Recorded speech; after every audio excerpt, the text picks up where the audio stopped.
Mettez pause, cherchez vous-même la solution avant de regarder la correction. Bonne vidéo. Dans cet exercice, il s'agit d'écrire l'égalité des rapports de deux triangles semblables. Donc, on nous rappelle que si deux triangles T1 et T2 sont semblables, alors le côté opposé au petit angle de T1 sur le côté opposé au petit angle de T2 est égal au côté opposé au moyen angle de T1 sur le côté opposé au moyen angle de T2, qui est égal au côté opposé du grand angle de T1 sur le côté opposé au grand angle de T2. Donc, ici, par exemple, on nous donne CS. Donc, CS, c'est l'un des côtés, et on veut savoir, c'est le côté opposé à quel angle? C'est le côté opposé à l'angle A, ou plus précisément, CAS. Donc, pourquoi CS est-il le côté opposé à l'angle A? Parce que quand vous regardez l'angle A, il a deux côtés de l'angle. Et voici. Donc, les côtés AS et AC. Donc, le seul côté qui n'est pas avec cet angle A, c'est le côté CS.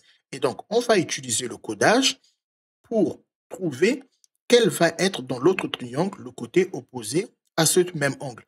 Donc, vous n'avez pas forcément besoin de connaître qui est le petit, qui est le grand, qui est le moyen. Il faut juste que ce soit à chaque fois le même angle. Par exemple, si celui-là, je vois qu'il m'a l'air moyen, je peux effectivement dire, ben, ça c'est le moyen angle. Celui-là, je peux par exemple dire celui-ci, je peux dire que ça c'est le petit angle. Et celui-là, je peux dire que c'est le grand angle. Et je peux utiliser le codage pour dire que ça c'est le moyen angle de l'autre côté. Celui-là, je reprends le même codage pour dire que ça c'est le petit angle. Et celui-là, je prends le même codage pour dire que ça c'est le grand angle. Donc, ce qui est surtout important, c'est que ce soit le codage qui vous aide à trouver le même angle dans les deux triangles. Donc, moi, je cherche le côté opposé au même angle, mais dans le triangle. Donc, comme on vient de l'expliquer, le côté opposé, c'est celui qui ne fait pas partie des côtés de l'angle. C'est donc le côté VG ici. Donc, sur le premier rapport, je vais mettre CS sur VG. Maintenant, concernant AC, AC, c'est le côté opposé à l'angle S.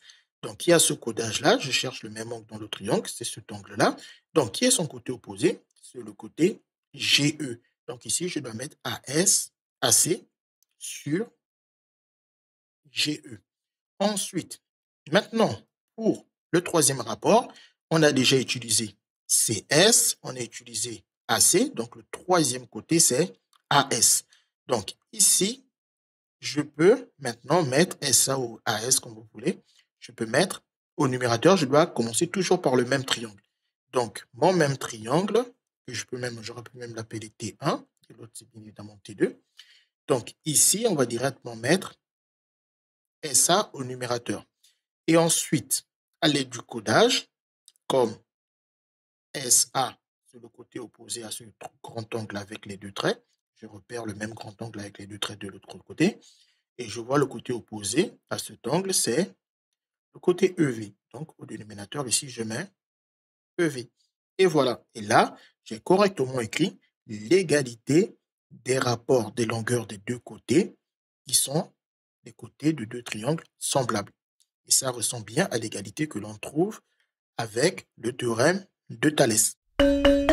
Les mathématiques, ce n'est pas juste de la mémorisation et de l'application de cours. Ça nous aide à comprendre le monde qui nous entoure et à prendre des décisions.